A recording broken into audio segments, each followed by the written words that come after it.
Hello everyone and welcome to my YouTube channel. I am Entropy, and today I'll be presenting my list of the Star Wars series in chronological order.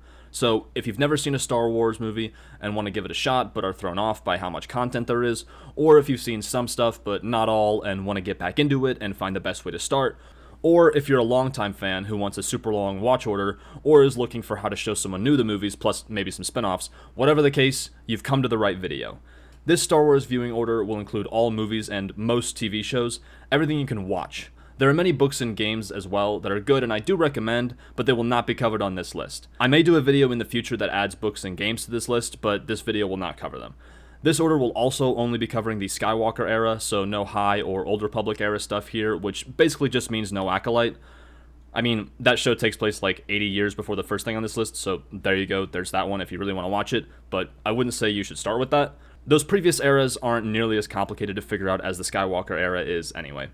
Now, Star Wars is a series that many fans will create their own personal viewing order for. The most well-known example is Machete Order, which goes 4, 5, 2, 3, 6. I'm personally not a huge fan of this order, as I don't really like going back and forth in the timeline between movies, and I like to include more than just the main movies because now we have amazing shows like Clone Wars and Andor. I like my spin-offs and for things to be chronological, and that's the approach that I'll be taking with this list for the most part. Some small things will be put in a different order for story purposes, but nothing that disrupts the chronology of the series too much. So this list will be massive compared with Machete Order. The goal of this is to have a list of most canon movies and shows put in a logical narrative order that maintains chronology. I'd also like to point out that besides the main 9 movies, everything else is optional. Feel free to pick and choose what expanded universe stories you'd like to see in your watch. Don't feel obligated to watch all of these. If you're watching the series for the first time, I'd honestly recommend first watching the main 9 movies in either release or chronological order. Both have merit. Chronological gives you better world building, but watching the originals first avoids spoilers, and they are just kind of better movies. Either way, watch the main saga first. Then I'd recommend going back and watching all the spin-offs.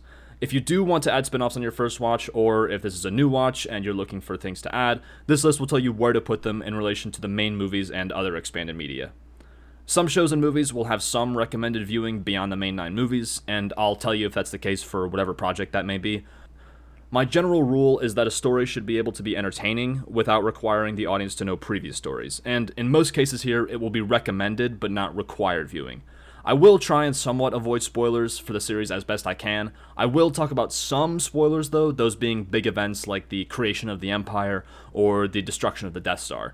I won't talk about characters too much, just the general flow and escalation of certain conflicts like the Clone Wars or the Civil War, and whether a project takes place near or depicts certain big events like the ones I just mentioned. If you don't want any spoilers of any kind whatsoever though, this list will be put in the description and will say whether it's a movie or show, live action or animated, and where it goes in the timeline. This video is meant as a guide for what order to watch the entire series in for first-time viewers, casual viewers, and hardcore fans. I'd also like to make it clear that this is not a review. I will not be talking about the quality of any of these projects, I will just be putting them into the order I think is best to experience them. I do plan on making updated versions of this video as more Star Wars content is made, and whether or not this video is successful, but for now, let's get into the current list. So we start off with the first 3 episodes of Tales of the Jedi. Right off the bat, I'm already molding the timeline a little bit for the benefit of the viewing order. Technically, episodes 2 and I think 3 take place the earliest in the timeline.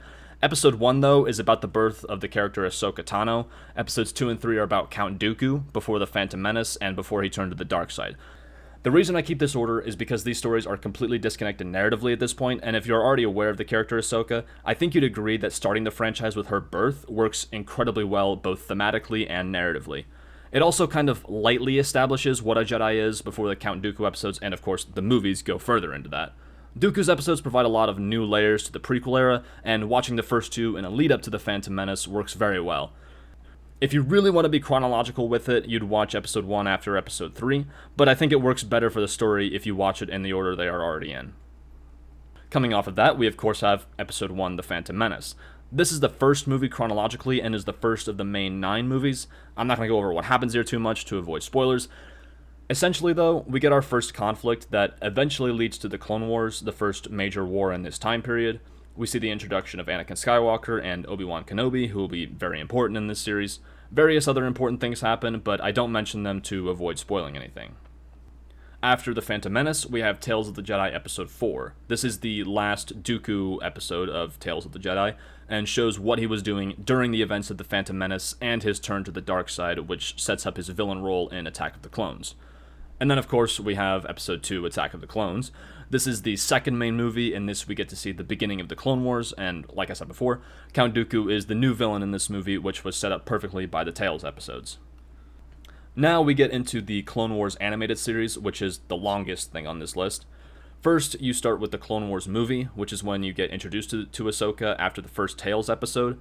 After the movie, you watch seasons 1 through 3, episode 9 of Clone Wars. There is a reason for this abrupt stop, though.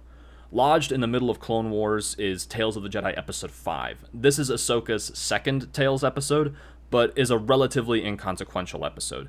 It gives you a deeper look into Anakin training Ahsoka, and you also see a transition of Ahsoka's first design to her second design, which happens in Season 3, Episode 10 of Clone Wars.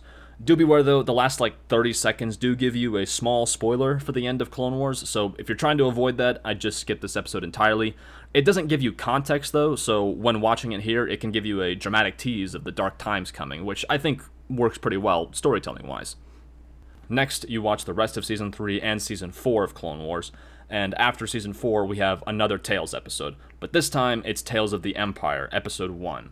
This is about a Night Sister, Morgan Elsbeth, during and in the aftermath of a certain story that happens in Season 4 of Clone Wars. Then we get back into Clone Wars with Season 5, Season 6, and most of the final season. The reason I say most of Season 7 is because the final story arc takes place simultaneously with the next main movie, Revenge of the Sith. Season 7, Episode 9 sets up Revenge of the Sith, and the final 3 episodes of the show all reference or are impacted by the events of the movie, so we leave those till after. Which brings us to Episode 3, Revenge of the Sith. This is the third main movie and chronicles the fall of the Republic and the Jedi and the creation of the Empire. This probably is the most pivotal story/moment in Star Wars history. Lots of stuff happens here, but suffice to say, the Clone War is over. We, of course, then can go back and finish up Clone Wars with the last 3 episodes. And then we go to the final episode of Tales of the Jedi, which depicts Ahsoka and Rex after the events of the final Clone Wars episode. This is the final Ahsoka episode of Tales of the Jedi. There is a small time jump here as well, but it doesn't really spoil anything in the future, so I think placing it here is the best spot. We then jump to Tales of the Empire, Episode 4, in which we see Barriss Offee in the immediate aftermath of Revenge of the Sith, which is an interesting mirror with the Ahsoka episode because of the relationship the two characters had in the Clone Wars. After that, we get into the next proper animated series, which chronologically is The Bad Batch. This is essentially a sequel series to Clone Wars. The Bad Batch Clone Squad had a story arc in the final season of Clone Wars, and this continues their story, picking up in the aftermath of Revenge of the Sith. In this, you get to see more of the transition of the Republic to the Empire, including seeing clone troopers phased out and stormtroopers replace them. Next, we get the Kenobi series, which I would say is the spiritual sequel to Revenge of the Sith. We follow Obi-Wan on Tatooine several years after Revenge of the Sith. He is trying to protect young Luke, but gets swept up in a larger adventure. This does officially take place later in the timeline than things I'm placing it before, namely Solo, which is a movie that comes up on this list soon. This series, I believe, is supposed to be 10 years after Revenge of the Sith, but in my headcanon, I place it more 6 to 8 years after. The reason I'm doing this is because this and Solo each feature characters that interact later in such a way that the age gap between them might make you feel a little uncomfortable, so to make it a bit easier, I place Kenobi before Solo. I think it makes sense for Kenobi to take place earlier than they placed it anyway, as most characters to me look a bit younger than what they say they are. And as I said, it's the spiritual sequel to Revenge of the Sith, so placing it first I think works best anyway. Then we have Tales of the Empire Episode 5. This continues the story of Barriss Offee. This episode and her final episode are pretty self-contained, they just each take place sometime after the other. The general placement of her last 2 episodes, to my knowledge, doesn't matter too much as long as you finish them before Andor. Then we get to the Han Solo prequel movie, Solo. This movie introduces this character before he becomes a big player in the galaxy's history. You get a lot of backstory in this for Han. And then we have Tales of the Empire Episode 2, which sees a character we haven't seen in a very long time, Morgan Elsbeth, who meets Thrawn in his first appearance chronologically on screen. Thrawn will be a big character later, but this is his first appearance so far in the series I'm making. Next, I have Tales of the Empire Episode 6, not as a hardcore placement, just as a reminder to watch it before we get into the next section. And this is the final Barriss Offee Tales episode. Now we get to the projects that take place in the lead up to A New Hope, and by lead up, I mean take place within 5 years prior to the movie. We have two main stories going on here. One of them is Rebels, the animated series, and the other is Rogue One and its continuation in Andor. Rogue One takes place immediately before the next main movie, A New Hope, and Andor is a prequel about one of the characters in the movie, Cassian Andor. The first season of Andor takes place about 5 years before A New Hope, and I think just before the first season of Rebels. So our first thing to watch here is Andor Season 1. Andor is not actually finished at the moment, though. Season 2 is coming soon in 2025. We also know that Season 2 will be the final season, and will cover all the years leading up to Rogue One after Season 1. I'm not sure if Season 2 will fit into its spot on this list perfectly, but I'll talk about that more when I get there. Season 1 works fine here, though. Andor and Rebels stories are mostly disconnected, but they tell different stories of rebellion. There are a couple characters that appear in both shows, but this order should work fine. Next is, of course, Rebels, but just Seasons 1 and 2. There are also 4 shorts on Disney Plus that I believe you are meant to watch before the show, but they aren't that big of a deal. If you skip them, oh well. Rebels is a 4-season show with the show cut perfectly in half between Seasons 2 and 3. It also has major changes at that halfway point, which makes it the perfect place to split it. So here we have the first half of the show in Seasons 1 and 2. I would highly recommend having watched Clone Wars and perhaps also Bad Batch before watching this show. Not required, but recommended. After that, we have Andor Season 2, which is the second half of this show.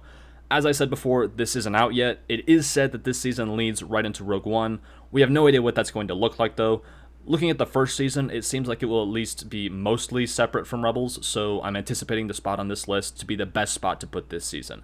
This will be something I'll update later if needed after it's released. Then we go back to Rebels with the second half of the show in Seasons 3 and 4. This does end with an epilogue that jumps to the end of the original trilogy, which, in my opinion, kind of messes with the flow of the watch order. It's not a big deal, it just kind of bothers me personally. I think Bad Batch did a much better job with its epilogue by telling us what happens later in those characters' lives, but not too much about everything else that will happen that we haven't seen yet if you're watching chronologically. In the Rebels epilogue, Sabine talks about the Battle of Endor and events that haven't happened yet. That feels like it would be spoilers for a new watcher. It's not a big deal though, it works fine, it just kind of bugs me and I wanted to rant about it. We then finish off this lead up to the originals with Rogue One. This leads directly into the beginning of A New Hope. I did say I wouldn't be reviewing projects, and I won't be, but I do want to nerd out a little bit with how well I think these two projects work together. With Andor, you get a live-action, gritty, adult-aimed show that goes into hard sci-fi and politics. With Rebels, you get the fantasy, magic, kid-aimed parts of the franchise.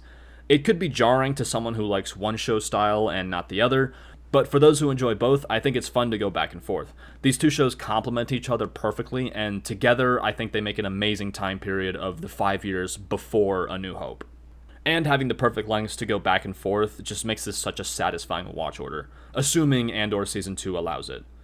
And now we finally get to the original trilogy. These movies cover the Galactic Civil War, which is the second major war after the Clone Wars. We start with the very first Star Wars movie released, Episode 4, A New Hope. While this is the first movie ever released, watching the series in chronological order makes basically all of the characters in this movie well established prior to the movie. I can't think of a single character that you won't already have some form of pre-established connection with by the time you get to this movie. I think that's pretty cool. Next, we have Episode 5, Empire Strikes Back, the legendary sequel to the original movie, which sees the rebellion escape from the Empire after the first movie, but at huge cost. This takes place about 3 years after A New Hope, if I remember correctly. We then finish off with Episode 6, Return of the Jedi. While it isn't technically the end of the Civil War, it is the major turning point which pushes the rebellion to the winning side. The rebellion actually wins 4 years later in the Battle of Jakku. There's other media like books and games that depict the rest of the war, but no show or movies. I only point this out because it's a somewhat relevant piece of lore you might want to know. But that's the original trilogy, and now we move on into the next era. Next we have the Mandoverse, which includes The Mandalorian and all of its spin-offs. We start with Season 1, which takes place 5 years after Return of the Jedi, so 1 year-ish after the Battle of Jakku and the end of the war. The New Republic has barely been established, and the galaxy is pretty lawless. I won't go too much into what happens in the series, but you have some Empire remnants that have moved to the Outer Rim, where the New Republic thinks they aren't a problem. Season 1 is pretty standalone before the next seasons really expand into the larger Star Wars universe. I would recommend having seen Clone Wars, Bad Batch, and Rebels before getting into the Mandoverse. Again, not required, but recommended viewing. After Season 1, we have Tales of the Empire Episode 3, which is the final episode with Morgan Elsbeth, and sets up the character's appearance in Mandalorian Season 2, and later the Ahsoka series. We then have Season 2 of Mandalorian, which features characters from all across Star Wars, and sets up some future spin-offs, those being the Boba Fett and Ahsoka show. Right after Mando Season 2, we have the Book of Boba Fett, which looks like it's going to be just the one season. While this season does focus on Boba primarily, it does feature Mando pretty heavily as well, and has vital story elements to see before Mandalorian Season 3. I really wish on Disney Plus they would separate the Mandalorian tile into different seasons and put Book of Boba Fett in the right spot so new viewers don't get confused and go right into Season 3 of Mandalorian without knowing they're missing stuff from Boba Fett. That said though, next of course is Mandalorian Season 3. This is the latest and possibly final season of Mandalorian, hopefully not. They are making a Mandalorian movie now, but I still hope we get a Season 4. In Season 3, though, we see the wrapping up of some major arcs. The main Empire remnants they've been fighting since Season 1 are finally defeated. However, the show hints at other Empire remnant groups that will return soon. This leads right into Ahsoka Season 1, which sees the setup of an even bigger conflict coming. This show is the spiritual successor to Rebels, and while I again say it's not required, I would highly recommend watching Rebels before Ahsoka. It's definitely the closest you'll get to required viewing in this series. That brings us to the most recent Mandoverse project to come out, called Skeleton Crew. It's about a group of kids and a guy played by Jude Law who helps them, I think. I don't know much about it, and how it connects to the larger story of the Mandoverse, I haven't seen it yet, but that show would be next on this list. As I said, there is a Mandalorian movie in development. We also have Ahsoka officially renewed for Season 2, and Dave Filoni will be directing a movie that will serve as the climax to the Mandoverse, if I'm understanding it correctly. There's a lot to be filled in here in this time period, so we'll have to assume certain events happen as we move on to the next part of the timeline. Next, we have another animated show that ran for just 2 seasons. This show takes place around the same time as the first 2 of the sequel movies, which are 30 years after Return of the Jedi, and would also be quite a while after the Mandoverse, around 20-ish years probably. You'll be in a mostly new story and era after watching the Mandoverse stuff, so not knowing the ending to that isn't too bad. In this show, the switch from seasons 1 to 2 coincide with the events of the next movie, The Force Awakens, so just watch the first season before you go into the movies. It's a pretty isolated story, but provides an interesting perspective on the time period in an era where there's a distinct lack of expanded content. It takes place on this station on this water planet that's a big ship racing place. You get to see a bunch of cool custom Star Wars ships made from various different ships. It's a very kids-aimed show, but it's not bad. If it's something you might find enjoyment in, I'd highly recommend giving it a shot. But just Season 1 first, Season 2 will be later. We then get to Episode 7, The Force Awakens. Set 30 years after Return of the Jedi, we get the return of the Empire in the form of the First Order. This is the beginning of what I call the Second Galactic Civil War. I don't believe that is the canonical name. I'm not even sure if there is a canonical name for it. The war during the original trilogy is referred to several times as a civil war, though, and the conflict for the sequel trilogy is heavily built on and similar to the conflict from the first Civil War. Leia created the Resistance to combat these Empire remnants, and that's the basis of the conflict, so I call it the Second Civil War. Next is Episode 8, The Last Jedi. This is the 8th main movie and picks up right where Force Awakens left off. In this, the Resistance escapes from the First Order, and now we're really in the Second Civil War. Then we go back to Resistance with Season 2. The seasons switch at the same time as Force Awakens, which is immediately followed by Last Jedi, so Season 2 takes place in the gap between 8 and 9. And then, of course, we finish off with Episode 9, The Rise of Skywalker, the 9th and final main movie in the saga for now. And that is the end of the list. This comprises a nearly 100-year history of this fictional universe where you see the rise, fall, and return of an empire. A constant fight against fascism, authoritarianism, and dictators. You'll see wars, genocides, new governments, heroes, villains, political figures, religious figures, tragedies, love stories that end in tragedy, sci-fi, magic, and so much more. This is a universe with so much depth and lore to it that it's so easy to fall into it and learn about all the corners of it. I hope this list gave you a good order for all the canon movies and shows you want to include in your next or first watch of the series. I hope it helped put into perspective the scope and scale of this series. I love this series, and the amount of work that's gone into it over decades is simply breathtaking, and they won't be stopping anytime soon. Maybe some people are tired of Star Wars, but I am always ready for more. With that said, if you enjoyed the video, please leave a like and subscribe. It helps the algorithm. I would like to do an expanded version of this order, including a bunch of canon novels and video games. If you enjoy this video and that's something you'd like to see, please hit the like and subscribe, and please comment if you have opinions on this order and if you have your own order. That said, I've been Entropy, and thank you for watching.